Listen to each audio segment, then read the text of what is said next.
What's happening, guys? Welcome to the Fallible Man Podcast, your home for everything man, husband, and father. We provide content to help you become the men you want to be. My name is Brent, and I am the Fallible Man.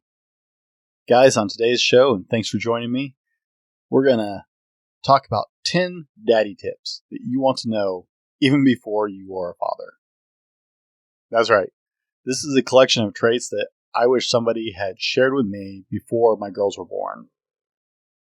Stick around to the end, and let me give you that extra tip that will save your marriage during this new adventure you're on, or your relationship, guys. Stick around, grab your cup of coffee while we're in the intro, and we'll be back in just a minute.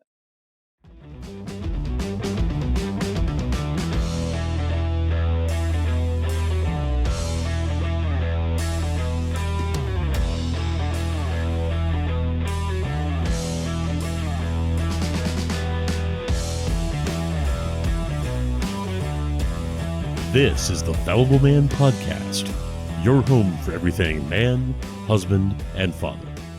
Here is your host, the Fallible Man, Brent Dowling. Welcome back, guys.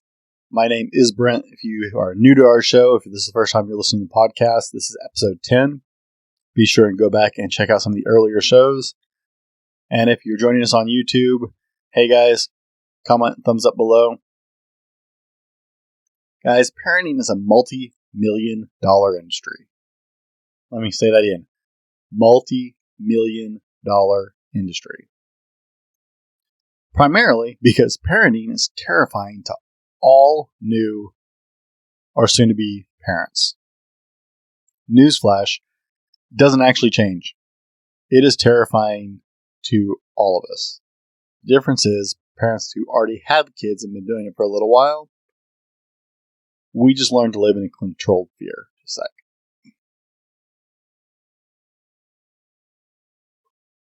Gotta set my timer up where I can see it. Guys, we just learned to live with the fear. We learned to, like any other fear, adjust to the fact that there's always things you're going to worry about as a parent. So I put out a poll a couple days ago on all of our social media platforms. And guys, if you're on social media and you don't follow us already, we are the Fallible Man or at the Fallible Man, pretty much everywhere you want to be. Facebook is the one exception, and there we're at Fallible Man. If you aren't following us on our other social media platforms, we put out daily content. 7 days a week, 2 blogs a week, 1 podcast a week, multiple YouTube videos a week. Guys, we're everywhere you want to be, and we care about you being the men you want to be. So check us out over there.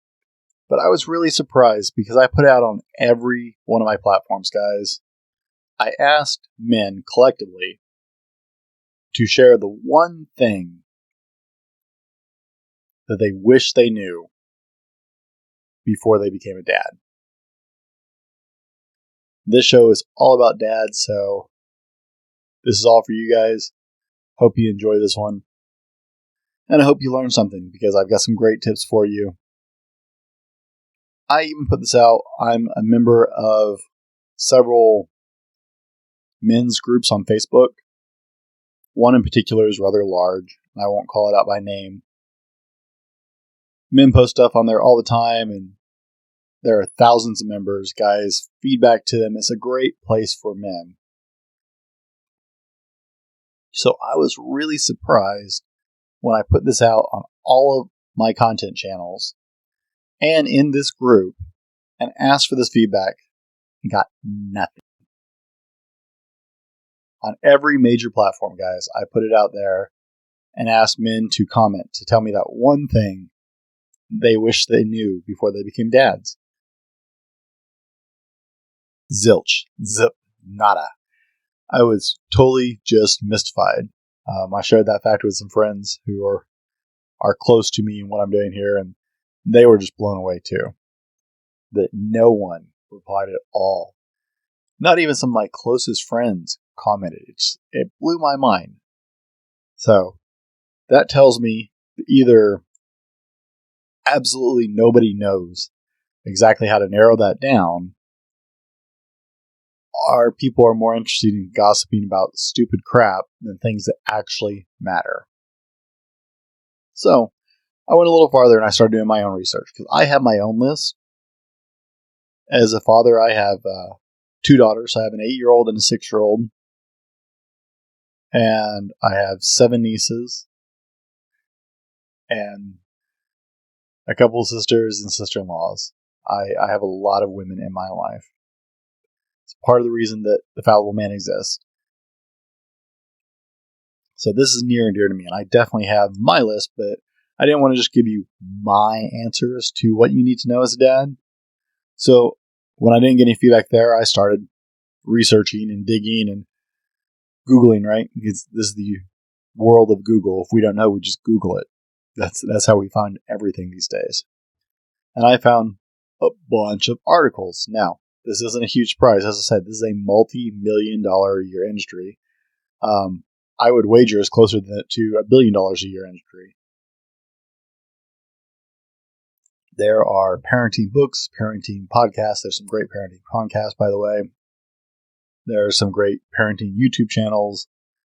But I mean, this is a multi-million-dollar, if not billion-dollar industry. So information is out there, but a lot of the information centers around women. Because we have this concept that women are the primary care parent, and in some houses they are, and in some houses they're not. But it is just as important for men to learn and prepare and to have their questions answered so they can be good parents as well. So guys, the following list that we're going to talk about is a consolidation of my own things with hindsight that I would have liked to know before my children were born, and a bunch of articles that I looked up, a bunch of blogs, a bunch of videos, and I took notes on all of them and consolidated it down to 10. So we're going to go through 10 points that you should know after you become a dad, but even before you become a dad, just to help you get ready. All right? So, point number 1. Communication is only 7% words. Let me see if I can say that the right way. Verbal communication, okay, the words coming out of your mouth, is only 7% of what you communicate. And that doesn't just apply to your children. That applies to your friends, your coworkers, your boyfriend, your girlfriend, your spouse, everybody around you. Communication is only 7% verbal. So, from the get-go, I say so a lot, I'm sorry. When you edit your own audio, you start to notice the things you repeat. I apologize. Your children will pick up so much more from you as a father by how you act and your attitude and your demeanor, physical presence, the sound of your voice, the tone you use, and your demeanor than they ever will from what you actually tell them. That's why you always see that sarcastic kid going, "Yeah, Dad, okay, uh-huh." And it's because you may say, "We don't do that," but what you do is totally different. Communication is only 7% verbal, but that also applies down to little ones, okay? I'll see if I can find it and add it to it. I have pictures of holding my daughter when she was not as long as my forearm. My oldest daughter was born 3.5 weeks early.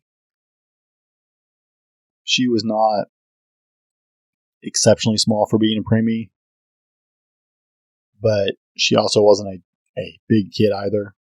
Okay, so she was a little smaller than average, but not tiny. But I'm a pretty big guy. And from the minute they're born, they can connect with you. And they can understand what you're communicating towards them.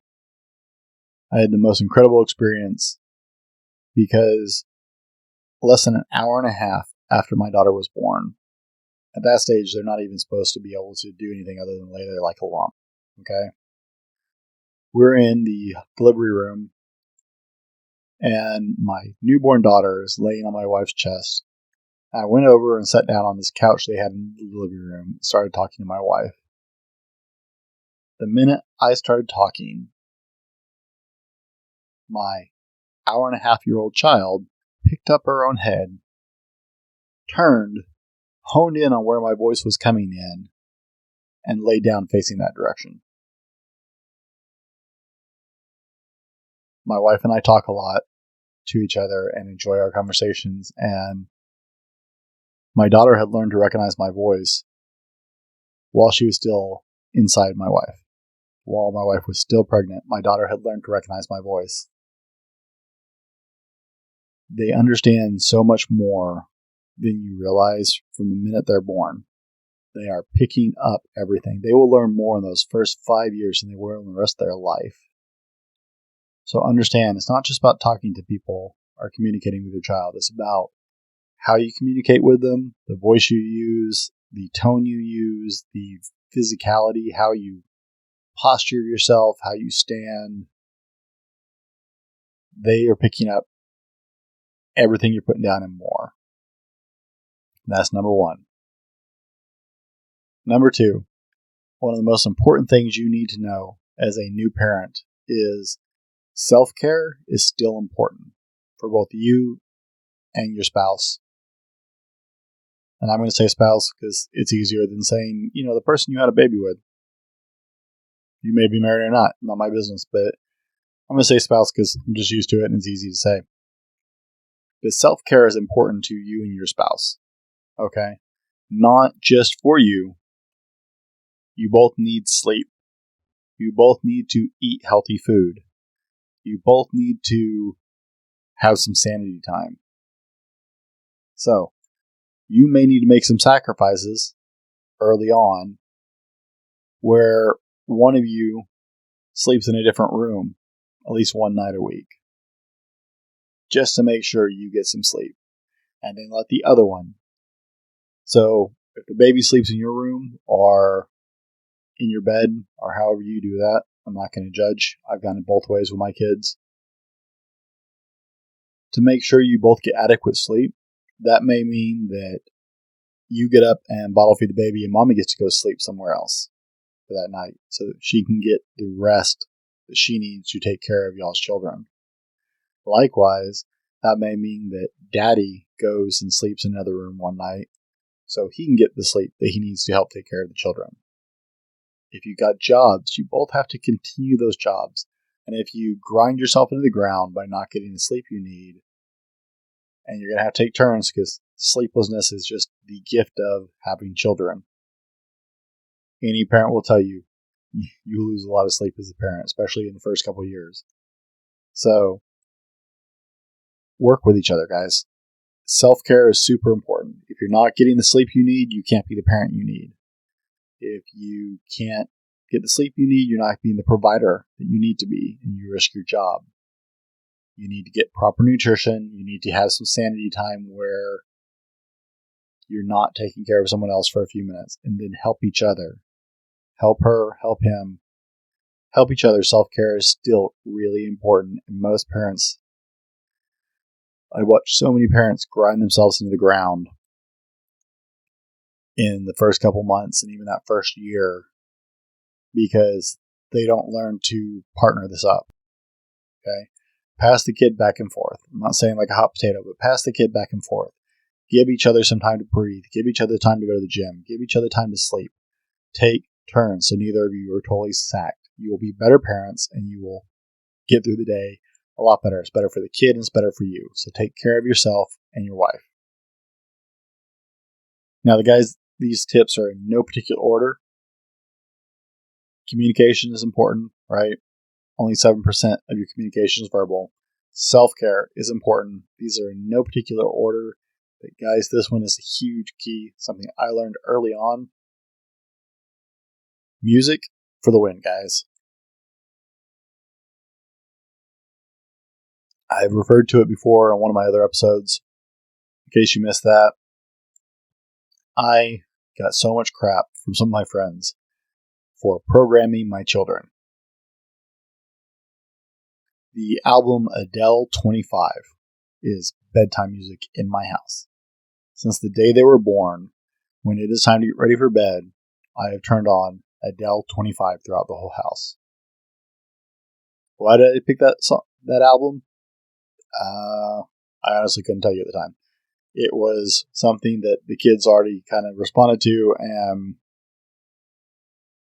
it wasn't so pumped up that the beat would keep them awake. It was something they could fall asleep to. But it was purposeful. They have spent probably less than 20 nights of their lives without that song, without that set of songs. To this day, at 6 and 8, every night, come bedtime, when I tell the girls to put on their pajamas and brush their teeth and hair, Adele 25 gets turned on. My children will start yawning within 3 songs. Even if they're not tired, my children will start yawning within 3 songs. This started when they were babies, from the very beginning. Now, subliminally, subconsciously, it keys that it is sleep time for them. Likewise, music will save you on some other things. If you are having a bad day, you put on some upbeat music, and your kid is going to respond. I have videos upon videos of my wife dancing with my children to Shakira songs because my kids like the beat. Dancing in our living room, just dancing and laughing and giggling. Music speaks volumes to your children and will bail you out when things get frustrating or when things get stressful.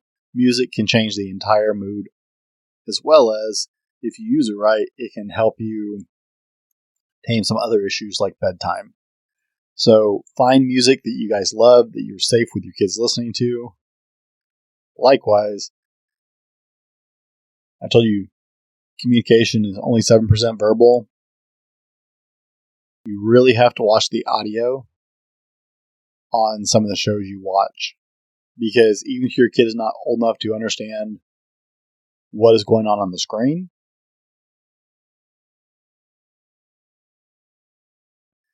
I don't know, most of you are probably familiar with the fact that a scary movie is not scary if you turn off the sound.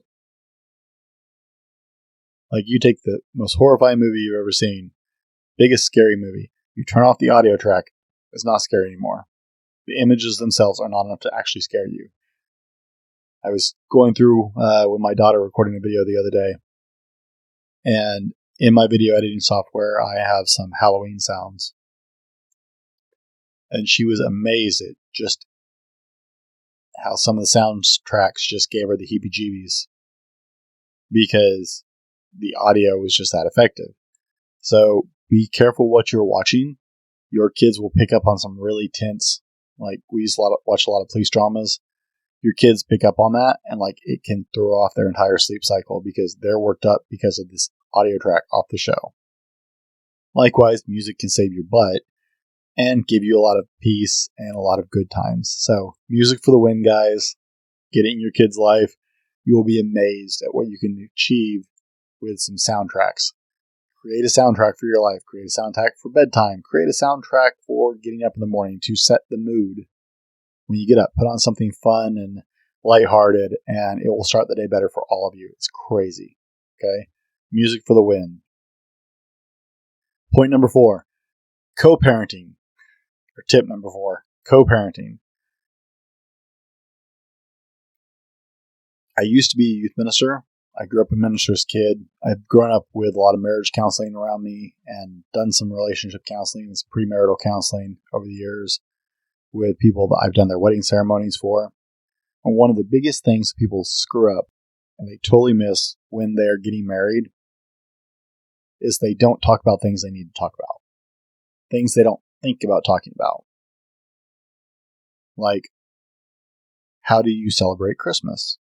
Not like, do you celebrate Christmas? Although that's an important conversation. If your significant other doesn't and you do, you need to work that out beforehand, because that could be a thing. How you celebrate Christmas is actually a bigger thing. Your family has its set of traditions. Their family has their set of traditions, and they're different than each other. So when you come together, how's that going to look? Because you can't do both, right? Likewise, co-parenting. This is not something they tell parents to talk about. I've never ever been in a parenting class, and I've been in lots of them, where they actually told the parents, hey, you need to look at all of your general thoughts about raising kids and discuss them ahead of time. This becomes a really big sore point very quickly because it's not something couples think about talking about. You just naturally assume you're on the same wavelength, and you're probably not. So, talk about how do you discipline kids? What is acceptable? What is not? How do you handle when the kid talks back? How do you handle where the kid can go and where the kid can't? Who can babysit the kid and who can't? There are a lot of parenting situations that you have probably not discussed that you really should. It will alleviate problems before it is ever a problem. If you start talking about how you handle different situations as a parent and how you parent before you parent. And that should really seem obvious, but it's missed on most people. So, co-parenting. Your ideas about discipline versus their ideas about discipline, that's a big one for a lot of people. Your ideas about schooling versus her ideas about schooling. Talk about it ahead of time. It will save you headaches before you're wearing that daddy title. Tip number 5, guys. Your social circle is going to shrink, and it's not your fault. Let me repeat this really clearly because this one freaked me out a little bit. Your social circle is going to shrink, and it's not your fault. You will find that not all of them will disappear, but a lot of your single friends will disappear because they no longer have a way to relate to you. That's not your fault. You didn't do anything wrong. You're not a mutant because you had a kid, but your circle of friends is going to change a lot. My wife and I used to have, on average, about 14 of our friends over. Once a week, we had a big dinner at our house on Thursday nights. Some of them moved away, so we got down to about between 8 and 10. When my first daughter was born, we have 2 from that circle that we still see. 2 of our closest best friends, who are both single, are active parts of my children's lives at 6 and 8, and have been the entire time of their life. All of those other friends are gone. They all disappeared, distanced themselves. They still stay high on Facebook. Your friends, your social circle is going to change drastically, and there's nothing wrong with it. But a lot of them feel like they have nothing in common with you, no common ground, so they disappear, and you're going to feel really weird. And it's not your fault. You didn't do anything wrong. So know that, and that's parenting tip number 5 before you become a daddy. Stick around. We're going to run our reel from our sponsor. That's Still Us, if you haven't been with us. I make t-shirts, so check out the reel if you're watching this on YouTube. If not, check out the audio commercial on the podcast, and I will be right back, guys. Today's episode brought to you by thefallibleman.com. That's right, it's us. Head over to www.thefallibleman.com and check out our blog, updated twice a week with new content and links to all of our social media offerings. Tag or search us at The Fallible Man or at Fallible Man on Facebook, Instagram, Twitter, and other social medias for daily content. While you're there, check out our attitude swag, shirts, cups, stickers, and more. Again, that's www.thefallibleman.com. All right, guys, I hope you enjoyed that reel. Comment below if you like the voiceover. That's a good friend of mine. He has an amazing voice for audio, and he agreed to do that for me. I love those bits. So we're on to tip number 6. Things you want to know before you become a dad. Oh, this should be good news to you. Tip number 6 is this. You don't need all that crap. I told you the parenting industry is a multi-million, if not billion-dollar industry, guys. All you got to do is walk through any major department store, whether you like Walmart, Target, JCPenney, or something more uppity. Doesn't matter where you buy your stuff, Baby Gap, whatever. 90% of the stuff on those shelves, you don't need. It is insane. I used to like to walk through the baby department after my kids were born and before and just look at stuff and be like, but why do I need that? Let me tell you what you need. You need a diaper. Hey, that's important. You need lots of diapers. You will go through a butt-ton, pun intended, of diapers. Whether you wash them or whether you use disposables, you'll go through a metric butt-ton of them. You will need a swaddling blanket if your kid likes to be swaddled. That's something you won't learn until the kid is born. My oldest, she wanted to be swaddled up like a papoose. I mean, just wrapped tight like a little bean burrito. It's amazing. That is the only way she would calm down and sleep. My youngest daughter, you couldn't keep a blanket on her. So it's kid by kid basis, but if kid likes to be swaddled, instead of just using a regular blanket, you can buy actually a swaddling blanket that stays on them better. I like wipe warmers. You'll like wipe warmers because your kids don't scream at you when they're cleaning their butt and you're changing a diaper if the wipes are warm. That was one of the most important things I had when my kids were little.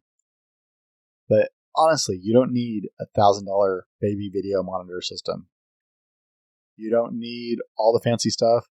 A $500 stroller and a $100 stroller. It's kind of like a Ford and a Lincoln. The difference is the amount of cup holders and how nice of a stereo they stick in it. Otherwise, they're the same car. You don't need all that crap. And dads, that's great news because you're going to spend a ton of money on this kid. So understand, being a minimalist dad isn't a bad thing. A place for them to sleep safely, diapers for their butt, a warmer so they don't scream at you when you're changing that butt. Really, probably some baby shampoo. And after that, it's pretty simple. Okay. You don't need all that crap. Don't worry about it. Don't freak out. Your spouse may have a huge registry of wish list of wants. So do we. And in the end, we ended up not using 99% of it. You don't need all that crap. Save yourself some money. Tip number 7, don't freak out if they develop at a different rate than other kids do. So every book, every article, every magazine, and every parent is going to tell you there is a set age limit that kids are supposed to hit certain milestones. It's all crap. They lie. Ignore them. Your kid is your kid. Your kid is a combination of you and your spouse and their own personality. My youngest daughter didn't actually start talking much till she was 4. I think she was 3.5 or 4. People were freaking out, telling us there was something wrong with her. She communicated perfectly clearly. People were telling us, "Oh, have you had her checked?" No, she could absolutely communicate everything as she wanted to without saying a word. She waited to talk till she was ready. She didn't start walking as fast as my oldest daughter. She waited till she was ready. My oldest daughter, I actually got in a fight with my doctor because he told me that she was special and unique and in the upper percentile because she was hitting markers ahead of his schedule, and ahead of what other kids were supposed to be doing. And I said, no, she's doing what she's going to do, and she's perfect the way she is. And she may slow down one day and everybody else will catch up to her, but she's doing what's right for her, just like my youngest daughter did what was right for her. There is no golden rule. They lie, they push that crap down your throat. They say your kid should be, walking and running almost at 13 months. You know what? If they don't hit that till they're 16 months, it's fine. as long as they're healthy and moving and functioning, there is no perfect landmark. So just ignore all those idiots. Ignore what everybody says. They're stupid. You will know if something's actually wrong with your child. But it is freaky because everybody's like, oh, they should be achieving this by now. It's all lies. Okay? Kids develop at their own rate and they go at their own will and they'll get there. Be patient and don't worry about it. Number 8, and I'll try and speed this up because I'm going long. Helicopter parenting is a horrible idea. If you don't know what helicopter parenting is, these are these parents who are on top of their kids 99% of the time. They fall down, they get picked up. The kid cries for a second, they get picked up. The kid starts to spill something, they get cleaned up for them. The kid uses a train like a hammer, and the parents are trying to teach the kid how to use the train the right way. There is no right way. Let the kid figure it out. I promise you a child will be just as happy if you put them down in the middle of a bunch of toys. They'll figure out how they want to play with them. They don't have to play with a train like a train. They don't have to play with a block like a block. They don't have to use that steamboat toy you bought them for the bathtub just in the bathtub. They will pick themselves up if they fall down. If you pick them up every time, they will become a nightmare on society. Stop helicopter parenting. Your kids, as long as they're in a safe environment where they're not going to swallow something that they can't, that's too small for them to play with, or get into something they shouldn't be into that could hurt them. As long as they're in a safe environment, let the kid play. They're going to be happy. Let the kid fall down. They'll learn to get back up. That's how we do that. Stop helicopter parenting and don't be that parent. Number 9. Everyone you know in your life will instantly be a parenting expert the minute you have a kid. Perfect strangers will instantly be experts on how you should raise your children the minute you have a kid. It was one of the most irritating things I've ever encountered with parenting. I've always had an parent. I've worked with kids my whole life, so I've always had an opinion when I see a kid acting a certain way or doing certain things. Yes, I have an opinion. I keep them to myself. Not my problem. Not my thing. I don't tell other parents how to parent their kids. And everybody's going to tell you how to parent your kid. I'm throwing some tips out, and you know what? Here's the big giveaway. I'm throwing some tips out, and they're pretty sound tips. And they're not just my tips. Like I said, I researched this one. They're good guidelines. But just like in Pirates of the Caribbean, I'm going to get demonetized for saying that. Just like in Pirates, right? They're more like guidelines than actual rules. So, these are some tips for you guys that everybody who you have ever known is instantly going to become a parenting expert, whether they have children or not. All those friends of yours whose children are nightmares that made you think twice about having kids because their kids were little terrorists. I shouldn't use that word. Their kids are little terrors. Is that better? It's more politically correct. They're going to tell you what you should do. And you're going to sit there and go, Is that what you do with your kid? Because I'm not doing that. Okay? Everybody. Perfect strangers will walk up to you if your kid is fussing and tell you how you should fix it. Tell everybody to shut up and leave you alone. Value advice from other parents whose kids respect them and act in a way that you would find acceptable. Take advice from your parents because you owe them that. It doesn't mean you have to do everything they told you, but take advice. But look, everybody's got an opinion on this. That's why it's a multi-million-dollar industry. But it is absurd how many perfect strangers will tell you what you should do with your kids. It's going to come down to what you and your spouse think is best for that child. You're not going to screw them up forever.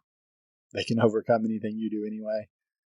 But guys, you guys need to find what works for you as parents and go with that and just shake it off. I know it's going to suck, and I'm sorry on behalf of the whole world. I am sorry that every parent and every adult that you run into is going to be a jerk and tell you how you should parent your kid. Just a fact. Here's the most surprising one for me. That's surprising and not surprising at the same time. I had a coworker hit me with this. I've worked with this coworker on and off for 8 years or almost 9 years now. And when I met him, he wasn't married and he didn't have any children. Since then, he's gotten married and has a child, and I think another one on the way. But our discussions have been fun because he was there when my kids were born, as far as like we worked together when my oldest was born, stuff like that. So he's been there through my kids being born. Now he's having kids. And we were having a discussion one day, and it's been really fun because every now and then he'll ask me, like, hey, did the girls ever do this? He's got a little boy, and it's like, yeah, they didn't, but my nephews did, so I think that's okay. Right? We have these conversations. And one of the things that surprised me the most is he was just like bewildered at how much the child changed him. Every preconceived notion you have about everything will change instantly the minute you become a parent.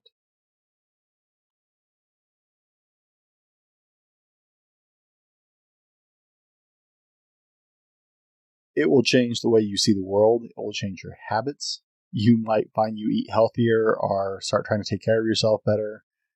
It will change the way you watch television, the way you watch movies, and what you see and hear in those shows. I was never more aware. I love the show The Big Bang Theory. It's one of my favorite sitcoms. And I was amazed when I started watching it with my girls how many of the sex jokes I missed in that show until my children were old enough to actually start picking them up. And then it was like, oh, I probably shouldn't watch this with her. Yeah. The first time your daughter snickers at a joke that you really didn't want them to understand, you're like, oh, yeah. But it's bigger than that. You see the world in a totally different light the minute you become a parent. So just prepare for that because it will surprise you. Things that you've thought for years, preconceived notions you had about certain things, they'll all change the minute you become a parent. So let me share you one last thought. You've stuck with me this long, guys. I'm sorry I went a little long on this episode, but it's a lot of information. I whittled this list way down. Okay, there are so many things in such a large industry, but I whittled this down to things I wish I had known and things that a lot of experts seem to think you should know from their own research. And we could talk all day. You can talk about the fact that baby poop is freaky. It comes in all colors, shapes, sizes. You're like, how did that even come out of their butt? It's I didn't know they could poop that color orange. And it will freak you out, right? Yeah, we can talk about that. I don't want to. It's just gross. Okay, we can talk about the fact that your kids are going to parrot everything you ever say and mimic exactly what you want to do, or exactly what you do. They become mini-me's forever. We can go on and on about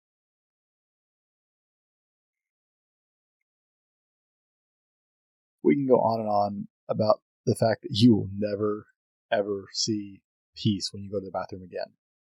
This is so true. Even comedians like Bill Engvall have made jokes about it. Okay? You will never have privacy again and forget any kind of shame. The first time the kid's like, what, my butt? It's yeah. You become very humble very quick. All right? But that's not the most important thing.